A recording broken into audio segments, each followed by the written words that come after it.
తిరిగి BCN news కి స్వాగతం. కూటమి ప్రభుత్వం 2 సంవత్సరాల పాలనపై ప్రజల్లో అసంతృప్తిని ఎదుర్కొంటున్న నేపథ్యంలో వైసీపీ గ్రామ స్థాయిలో మరింత పటిష్టమవుతుందని పార్టీ కర్నూలు జోనల్ ఇన్ఛార్జ్ చల్లా మధుసూదన్ రెడ్డి తెలియజేశారు. బిర్లా కాంపౌండ్లోని శ్రీ లక్ష్మీ ఫంక్షన్ హాల్లో జరిగిన జిల్లా స్థాయి సంస్థాగత సమావేశంలో ఆయన మాట్లాడుతూ 1,000,000 సంతకాల సేకరణ కార్యక్రమాలు విజయవంతం చేశామని, జగనన్న 2.0 ద్వారా ప్రతి కార్యకర్తకు ప్రత్యేక గుర్తింపు ఇస్తున్నట్టు తెలియజేశారు. పార్టీ అభివృద్ధికి ప్రతి ఒక్కరూ కృషి చేయాలని పిలుపునిచ్చారు. నేను దగ్గర 40 సంవత్సరాల నుంచి రాజకీయాలు చూస్తున్నాం. 43వ సంవత్సరం వస్తుంది రాజకీయాలలో ప్రత్యక్షంగా తిరగబట్టి. కానీ ఇంత సిస్టమేటిక్గా ప్రతి కార్యకర్త ఫోటో, వాళ్ళ డిజిటలైజేషను, వాళ్ళ సమాచారం అంతా కేంద్ర కార్యాలయంలో ఉండడం అనేది నేను ఇంతవరకు 43 సంవత్సరాలలో ఈ పొలిటికల్ సిస్టమ్ అనేది ఎప్పుడు చూడలే. ఇది మాత్రం భారతదేశంలో ఏ పార్టీ చేయలేదు కూడా ఏ పార్టీ. 43 సంవత్సరాల ఎక్స్పీరియన్స్ ఉండేటువంటి పార్టీలో కూడా ఈ సిస్టమ్ లేదు. తెలుగుదేశం 40 సంవత్సరాల ఇండస్ట్రీ అంటారు. ఆ 43 సంవత్సరాల ఇండస్ట్రీ ఉండేటువంటి పార్టీ కూడా ఈ సిస్టమ్ మొదలు పెట్టలేకంటారు. ఒక జగన్మోహన్ రెడ్డి గారే ఈ సిస్టాన్ని ఖచ్చితంగా చేయాలి. ప్రతి కార్యకర్త ఫోటో, వాళ్ళ బయోడేటా మన దగ్గర ఉండాలి. రేపు పొద్దున ఆ గ్రామంలో ప్రతి గ్రామ కార్యకర్త కూడా ఉండాలి. ఆ గ్రామంలో ప్రభుత్వం తీసుకుపోయేటువంటి నిర్ణయాలు కావచ్చు, అభివృద్ధి కార్యక్రమాలు కావచ్చు, అన్నీ కూడా ఈ కమిటీ సభ్యుల ద్వారానే నడిపించాలి. కాబట్టి మీరందరూ కూడా జిల్లా పార్టీ ప్రెసిడెంట్లు కావచ్చు, నియోజకవర్గ సమన్వయకర్తలు ఖచ్చితంగా దీన్ని సీరియస్గా తీసుకోండి. రేపొద్దున గ్రామంలో పరిపాలన అంతా కూడా ఇప్పుడు మనం వేసేటువంటి కమిటీ సభ్యుల ద్వారానే జరుగుతుంది. ఇంతమంది కార్యకర్తలకు ఇంపార్టెన్స్ లేదని మన వాళ్ళు చాలామంది మాట్లాడుకోవడం జరిగింది. అది వాస్తవం.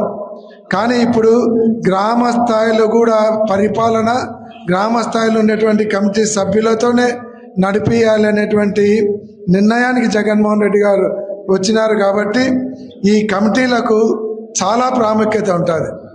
అందుకే వాళ్ళకి ఐడెంటిటీ కార్డు, డిజిటలైజేషను, వాళ్ళ సమాచారం అంతా కూడా పార్టీ కేంద్ర కార్యాలయానికి పంపించడం జరుగుతుంది.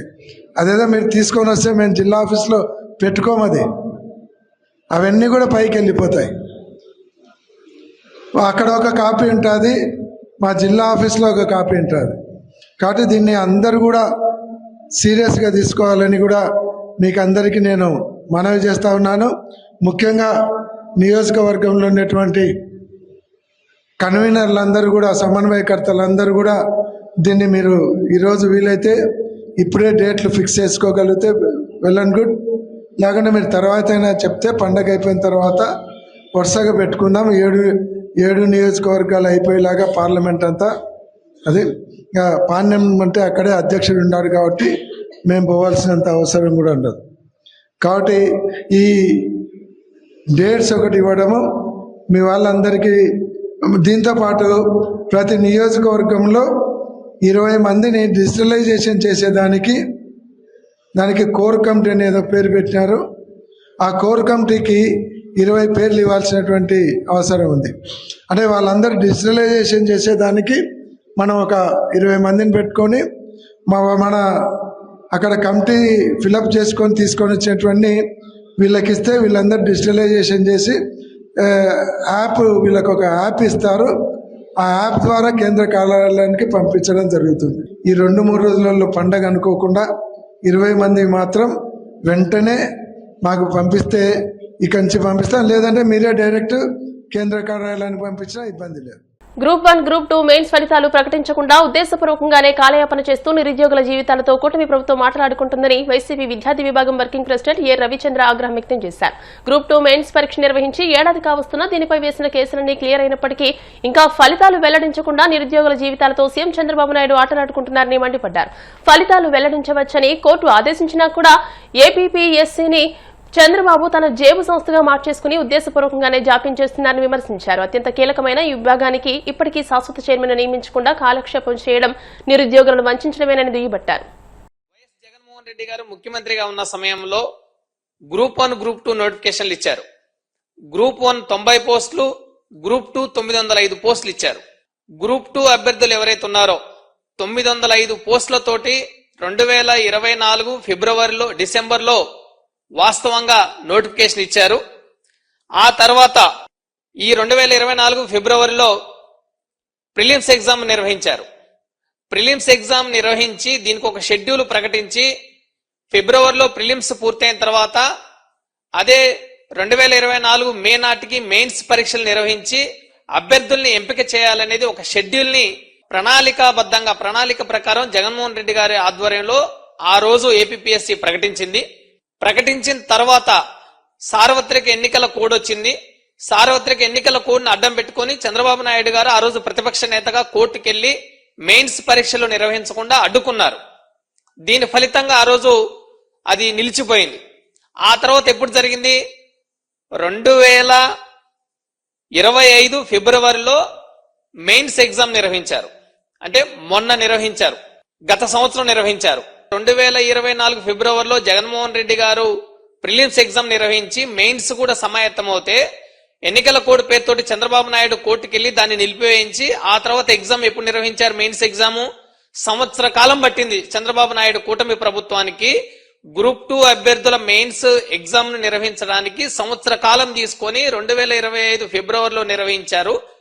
దాని మీద అప్పటికే కేసులు వేయించారు. వాళ్ళు ప్రతిపక్షంలో ఉన్నప్పుడు జగన్మోహన్ రెడ్డి గారు దీన్ని సరిగ్గా నిర్వహించట్లేదు, రోస్టర్ లేదు, అనేక రకాల కారణాలతోటి టీడీపీ ప్రభుత్వమే కోర్టుల్లో కేసులు వేయించి ఆ కేసుల్ని సాగదీయించి చివరికి వాళ్ళ అధికారం చేపట్టిన తర్వాత కూడా దాన్ని కోర్టు కేసుల్ని క్లియర్ చేయకుండా సంవత్సర కాలం తర్వాత పరీక్షలు నిర్వహించి తిరిగి ఇప్పుడు కోర్టు కేసులన్నీ పూర్తయిన తర్వాత కూడా ఫలితాలు ఇవ్వకుండా ప్రభుత్వమే ఈ రోజు కాలయాపన చేస్తా ఉంది. ఎందుకు? కోర్టు కేసులన్నీ పూర్తయ్యాయి, మీరు ఫలితాలు ఇవ్వచ్చని కోర్టు చెప్తుంటే మీరెందుకు ఫలితాలు ఇవ్వడం లేదు? అభ్యర్థులందరూ వచ్చి ఏపీపీఎస్సీ కార్యాలయానికి వచ్చి చైర్మన్ గారిని కలిసి మాకు ఫలితాలు ఇవ్వండి అని కోరారు. మీరు ఎందుకు ఫలితాలు రిలీజ్ చేయడం లేదు? ఎందుకు కాలయాపన చేస్తా ఉన్నారు? 1:100 నిష్పత్తి ప్రకారం మీరు మెయిన్స్ ఎంపిక చేస్తున్నారు కదా మెయిన్స్ లో, మరి ఎందుకు మీరు ఉత్తీర్ణత ఫలితాలని ఎందుకు చేయలేకపోతున్నారని మేము ప్రశ్నిస్తా ఉన్నాం. చంద్రబాబు నాయుడు ప్రభుత్వము ఈ రోజు రాష్ట్రంలో ఉన్న గ్రూప్ 1 గ్రూప్ 2 అభ్యర్థుల జీవితాలతో ఎంతగా చెలగాటమాడుతుందంటే కోర్టు కేసులన్నీ పూర్తయినా గాని, కోర్టు కేసులు క్లియర్ అయినా గాని ఇప్పటికీ ఫలితాలు ఇవ్వకుండా చాచారం చేసి డిలే చేసి కాలయాపన చేసి అభ్యర్థుల జీవితాలతో చెలగాటమాడి చివరికి ఇప్పుడు ఏం చెప్తా ఉంది? 2026 జనవరిలోకి వచ్చాం. 2026 జనవరిలో కూడా ఫలితాలు ఇవ్వకుండా మీరు జాబ్ క్యాలెండర్లు ఇవన్నీ క్లియర్ అయిపోతే మీ జాబ్ క్యాలెండర్లు పొందుపరుస్తాము, కొత్త నోటిఫికేషన్లు ఇస్తామని మీరు చెప్తా ఉన్నారు. జాబ్ క్యాలెండర్ ఇవ్వకుండా మీరు 2 సంవత్సరాలు కాలయాపన చేశారు. ఇప్పటికి 2 జనవరిలు పూర్తయ్యాయి. జాబ్ క్యాలెండర్ ఎప్పుడు ఇస్తారో తెలియదు. నిరుద్యోగులు చాలా ఎదురు చూస్తా ఉన్నారు. ఒక పక్క జగన్మోహన్ రెడ్డి గారు ఇచ్చిన నోటిఫికేషన్లని, జగన్మోహన్ రెడ్డి గారు ఇచ్చిన ఉద్యోగాలని, మెయిన్స్ ఎగ్జామ్స్ మీరు పూర్తి చేసి ఫలితాలు ఇవ్వకుండా ఇది చివరికి మీరేం చేస్తారు?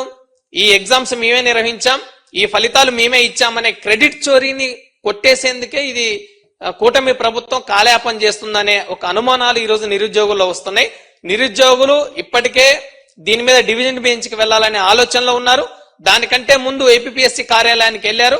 ఏపీపీఎస్సీ కార్యాలయంలో వాళ్ళకి సమాధానం చెప్పడానికి కూడా ఎవరు ఇష్టపడడం లేదు. ఏపీపీఎస్సీ చైర్మన్ పూర్తి స్థాయిలో శాశ్వత చైర్మన్ లేరు, ఇన్ఛార్జి పాలనలోనే సాగుతుంది. ఇన్ఛార్జి సరిగ్గా సరైన సమాధానం ఈరోజు పరీక్ష రాసి ఫలితాల కోసం ఎదురు చూస్తున్న అభ్యర్థులతోటి చెప్పే పరిస్థితి ఈ రాష్ట్రంలో లేదు. ఏపీపీఎస్సీని ఈ రోజు చంద్రబాబు ఒక కమిషన్ గా నిర్వహించిన పరిస్థితి ఉంది. నారా లోకేష్ గారు విద్యాశాఖ మంత్రి అయిన తర్వాత విద్యాశాఖని పూర్తిగా నిర్వీర్యం చేశారు. నిరుద్యోగుల జీవితాలతో చెలగాట మాడుతా ఉన్నారు. గ్రూప్ 2 905 మందికి 90,000 మంది పరీక్షలు రాసి 1:100 ప్రకారం మీరు ఎంపిక చేస్తామని ప్రకటించి కోర్టు కేసులు మీరే వేయించి కోర్టు కేసులు కూడా క్లియర్ అయిన తర్వాత ఫలితాలు ఇవ్వకుండా మీరు ఎందుకు కాలయాపన చేస్తా ఉన్నారు? మీ ప్రభుత్వంలో, చంద్రబాబు ప్రభుత్వంలో ప్రజల్ని గమనించాలని మేము అభ్యర్థిస్తా ఉన్నాం. ఎందుకంటే తిరుమల శ్రీ వెంకటేశ్వర స్వామివారిని తమిళ నటుడు విజయ్ కుమార్ దర్శించుకున్నారు. వీఐపీ విరామ దర్శన సమయంలో కుటుంబ సభ్యులతో కలిసి స్వామివారి సేవలో పాల్గొని మొక్కులు చెల్లించుకున్నారు. దర్శనానంతరం వీరికి రంగనాయకుల మండపంలో వేద పండితులు వేద ఆశీర్వచనం అందించగా ఆలయ అధికారులు స్వామివారి తీర్థప్రసాదాలు అందజేసి పట్టు వస్త్రంతో సత్కరించారు.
వార్తలు ముగించే ముందు ముఖ్యాంశాలు మరోసారి.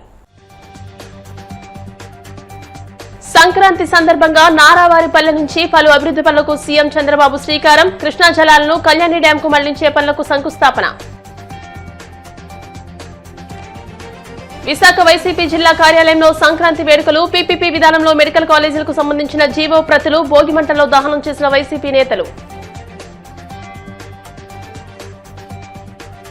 శరవేగంగా జరుగుతున్న అమరావతి నిర్మాణ పనులను చూసి జగన్మోహన్ రెడ్డి ఓర్వలేకపోతున్నారు. విమర్శలు గుప్పించిన టీడీపీ రాష్ట్ర అధికార ప్రతినిధి వర్మ. తిరుమల శ్రీవారిని దర్శించుకున్న తమిళ నటుడు విజయ్ కుమార్. ఆలయ మర్యాదలతో స్వాగతం పలికిన అధికారులు.